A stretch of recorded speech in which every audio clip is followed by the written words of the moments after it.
Welcome to the third and final part of the Wherry Lines driver's eye view. In this programme, we shall be travelling on the limited stopping service between Lowestoft and Norwich, calling at Oulton Broad North and Norwich, a total journey time of around 35 minutes. Lowestoft opened on the 1st of July 1847, when the Norfolk Railway connected the town with the Yarmouth and Norwich Railway at Reedham, where a spur was used for services to Greater Yarmouth, but was taken out of use in 1903. In 1859, the East Suffolk Line reached Lowestoft, linking express services from London and Ipswich with the town. In the same year, services from Lowestoft now had direct access with Yarmouth Beach Station via the Yarmouth and Beccles line at Haddiscoe's Fleet Junction. This lasted until 1959, when the Yarmouth and Beccles line closed. Another railway was built in 1903, in hopes to attract holidaymakers and businesses to the coast. This was the Yarmouth and Lowestoft line, which connected Corton, Hopton and Galston-on-Sea before reaching both Yarmouth Beach and Southtown stations. Lowestoft was renamed to Lowestoft Central as a result, when the second station, Lowestoft North, was opened on the branch. The line closed altogether in 1970, resulting with Lowestoft Central being renamed back to Lowestoft.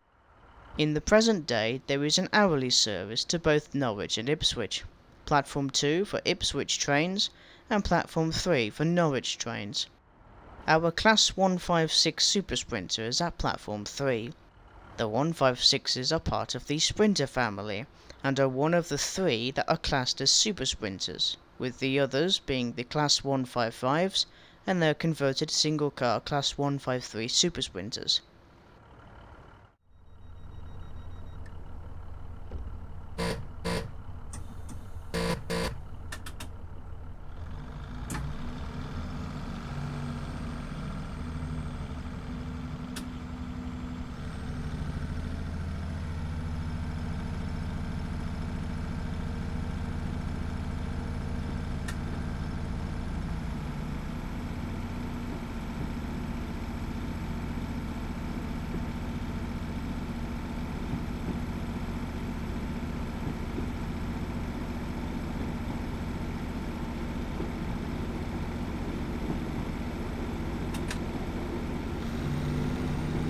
As we leave the station for Oulton Broad North, we pass the now abolished signal box to our right, and the rarely used freight yards to our left.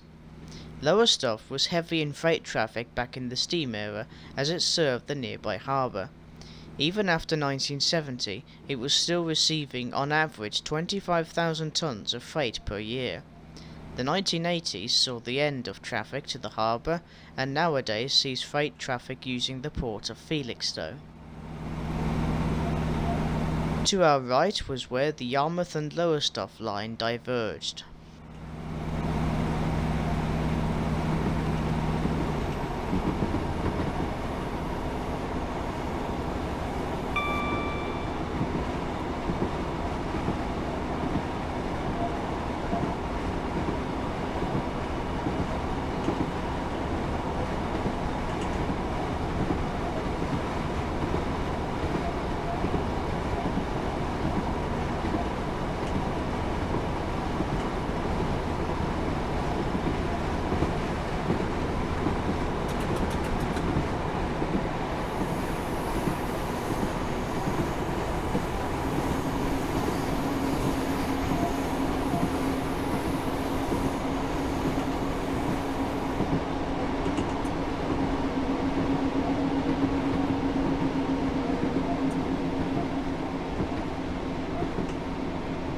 On the approach to Oulton Broad North, the East Suffolk line to Ipswich diverges to the left.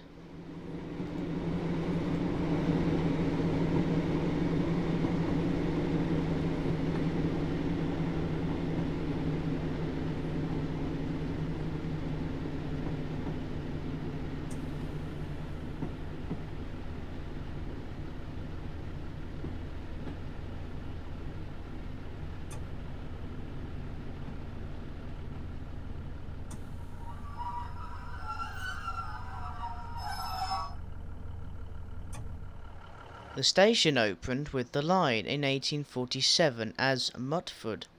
It was renamed to Oaton Broad Mutford in 1881, then to Oaton Broad in 1915, and then to its current name, Oaton Broad North, in 1927.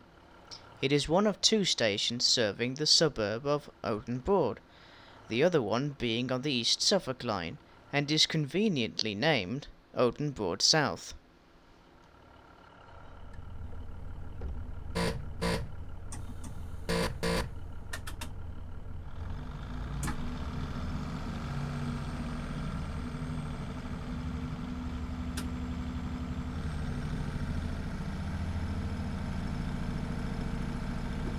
We passed the station's 35-lever signal box dating from 1901.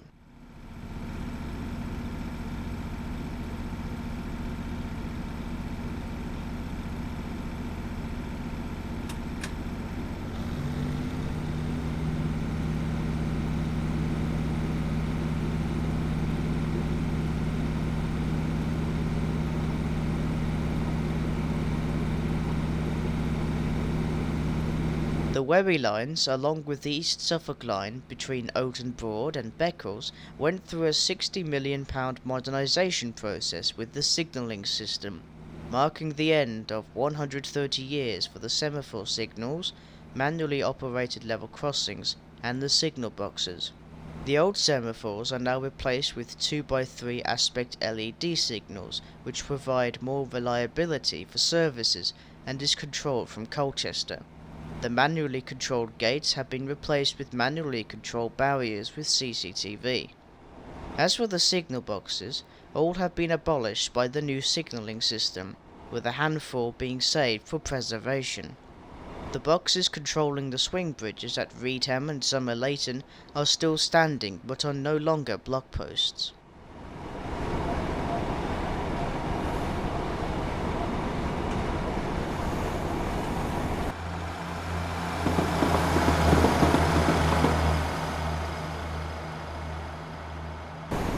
The bridge we just passed under marks our entry into the Broads National Park.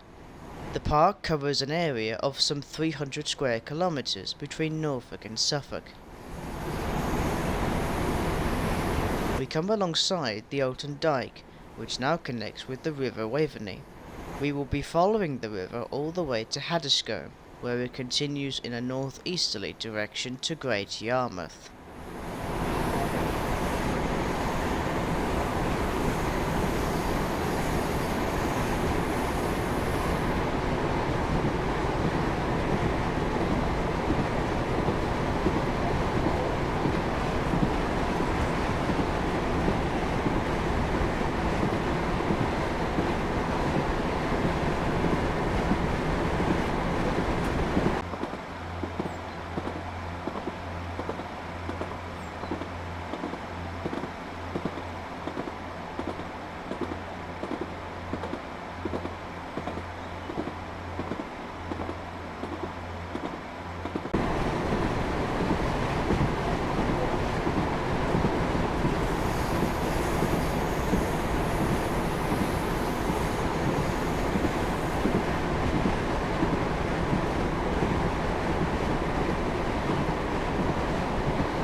We're now approaching Summer Leighton. Opened with the line in 1847 and connects passengers with the village's main attraction, Summer Leighton Hall.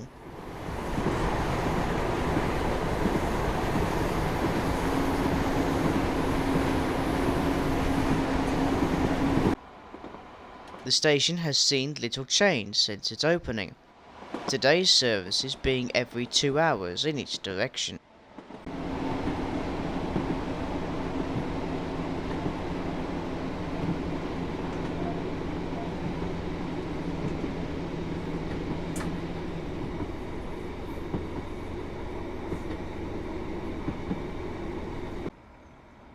We crossed the River Waveney and into the county of Norfolk at Summer Leighton Swing Bridge. The bridge dates from 1905, when it replaced the original single-track bridge. It is one of 4 swing bridges still standing, the others being at Reedham, Oaton Broad and Trowse. The line was doubled between Reedham and Lowestoft in 1905 as railway traffic increased. Network Rail announced plans to renew the swing bridges as they are becoming unreliable due to their age. The project is scheduled to start in 2021 and to be completed by 2024.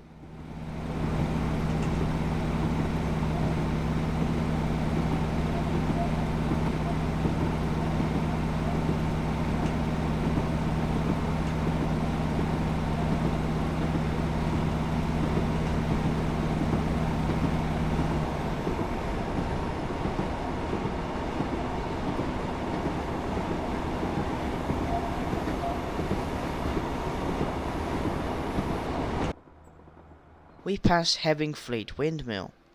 The drainage mill was built in 1820 to pump water from the marshes. It is now a Grade 2 listed building.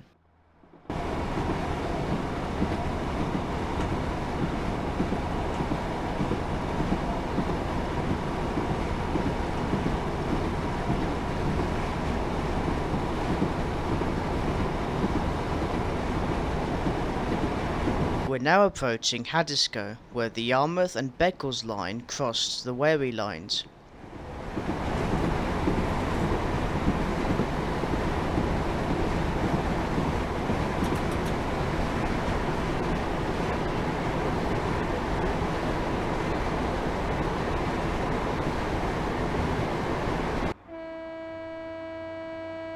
The first station opened with the line in 1847.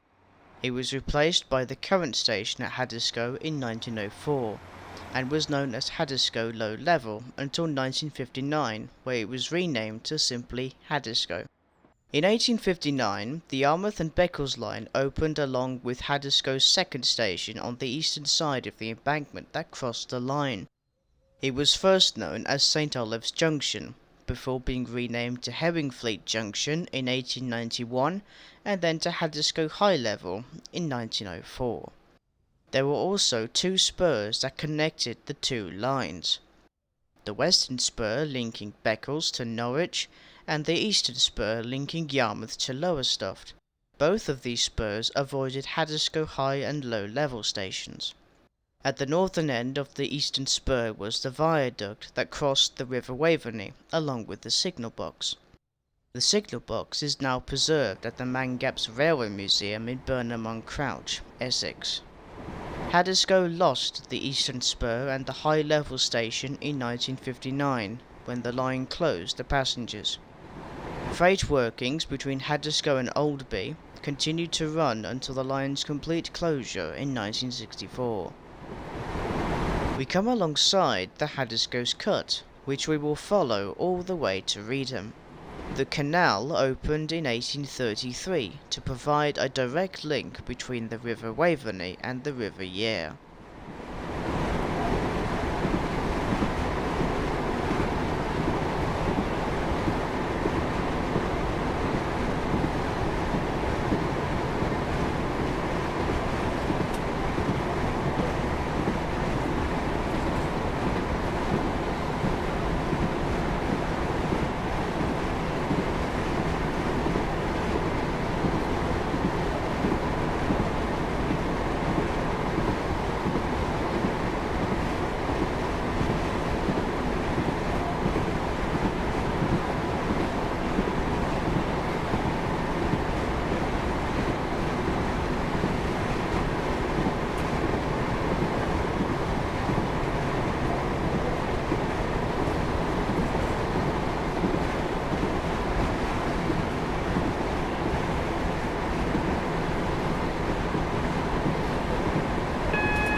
We now approach Reedham Swing Bridge, which opened in 1903 prior to when the line was doubled, replacing a single-track bridge like at Summer Leighton.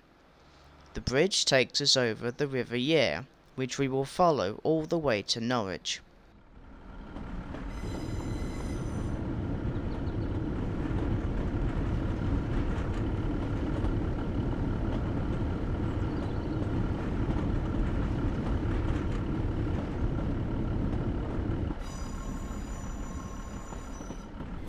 To our right was where a single line diverged to connect with the branch to Great Yarmouth.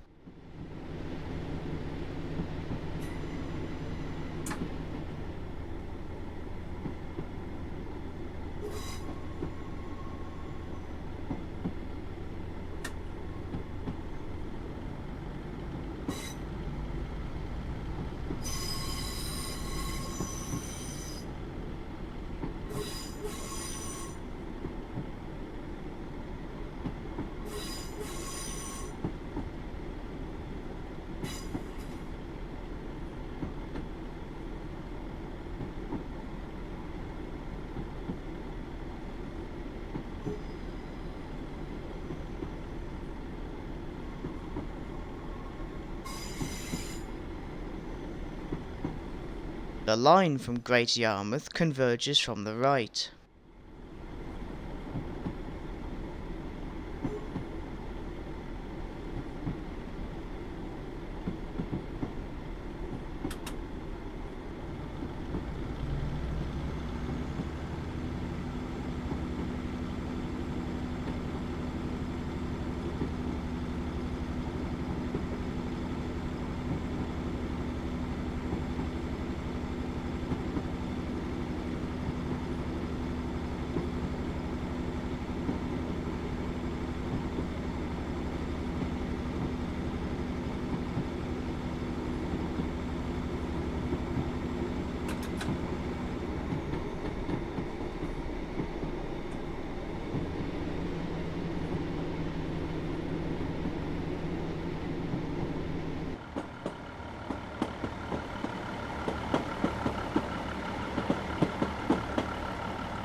We pass Reedham Station, not to be confused with the station of the same name in South London.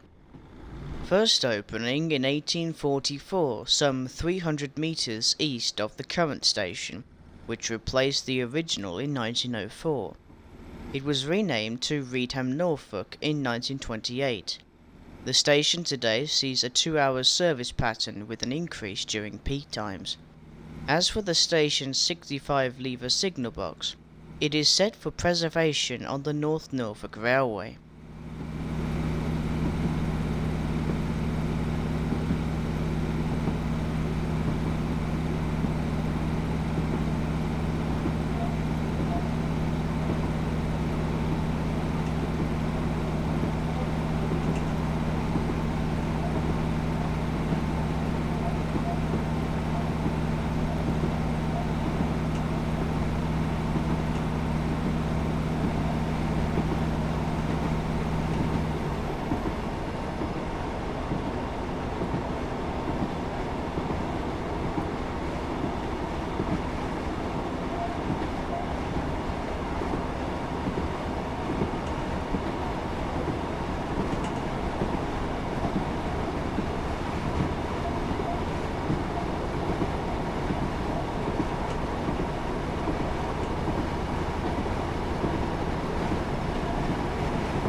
On the approach to Cantley Station, we pass the village's sugar beet factory, which dates from 1912.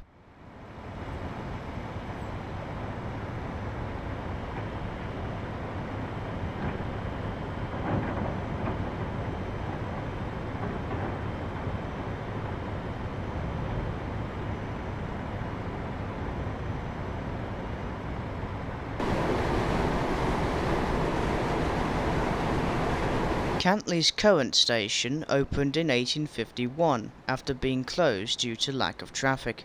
It gets a 2-hour service like Reedham, with an increase of services during peak times.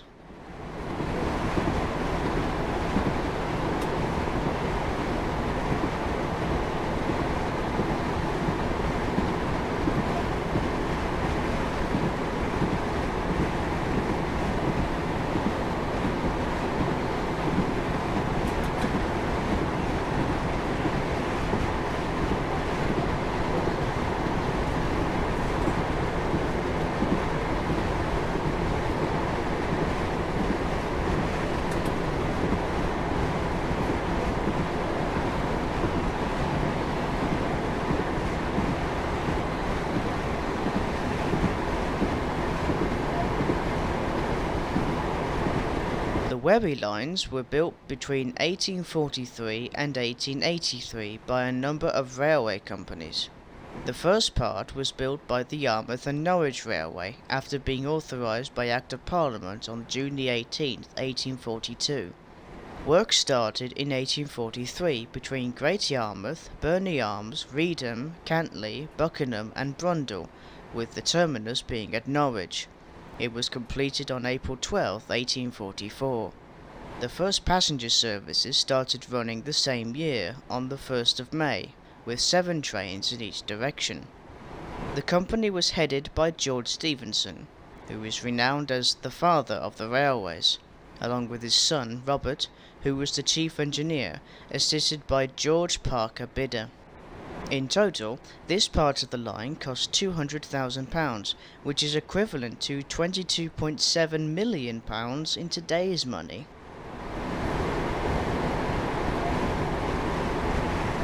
We pass Buckenham Station.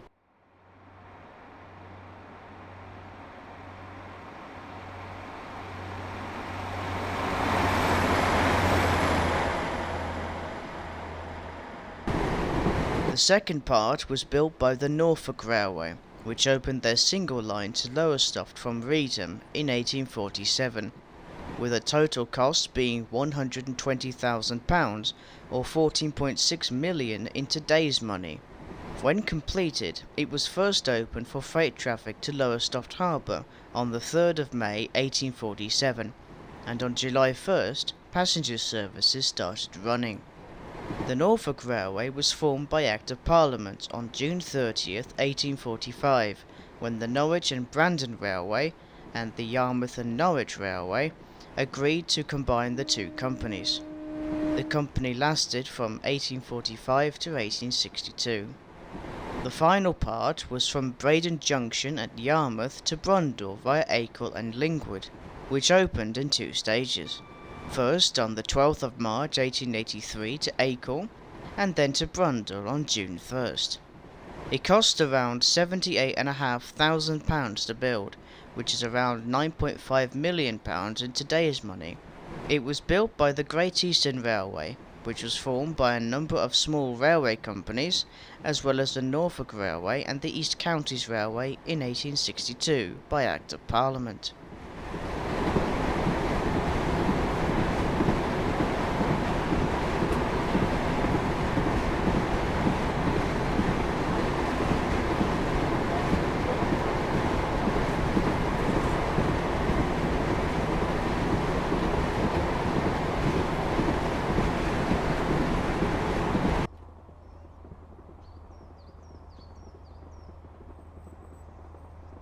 We pass Brundall Station, where the now abolished signal box is planned to be preserved on the Mid-Norfolk Railway.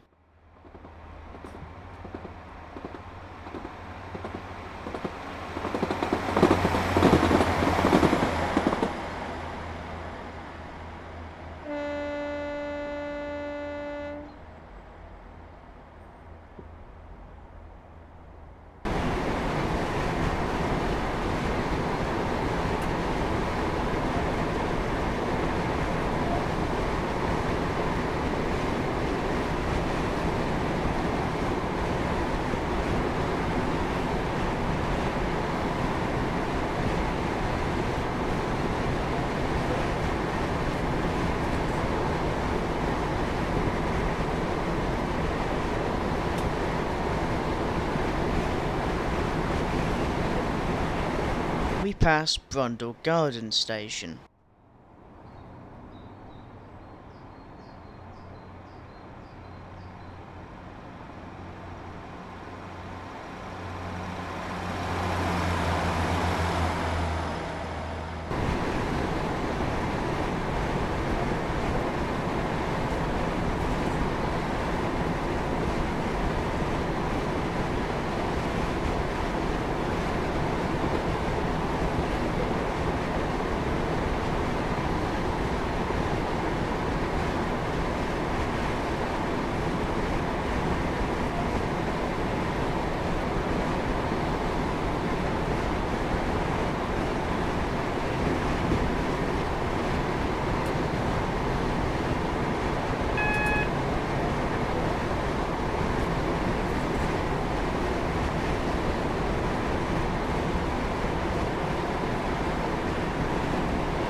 The Bittern line from Cromer and Sheringham converged from the right.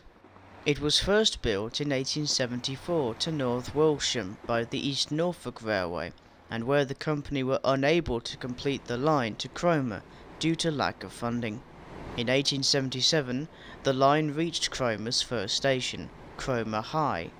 Although the East Norfolk Railway was mostly independent, it was incorporated with the Great Eastern Railway in 1881.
We pass Crown Point Depot, along with the Great Eastern Main Line from London on our approach to Norwich Station.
The current station dates from 1886 to cope with the increasing traffic, both regional and intercity services.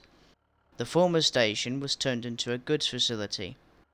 Apart from the regional and intercity services operated by Greater Anglia, East Midlands Railway operates an hourly service to Liverpool Lime Street. With all three lines still open and not heavily affected by the Beeching report, one would say that the Stephensons' creation of this rural network was a very good investment.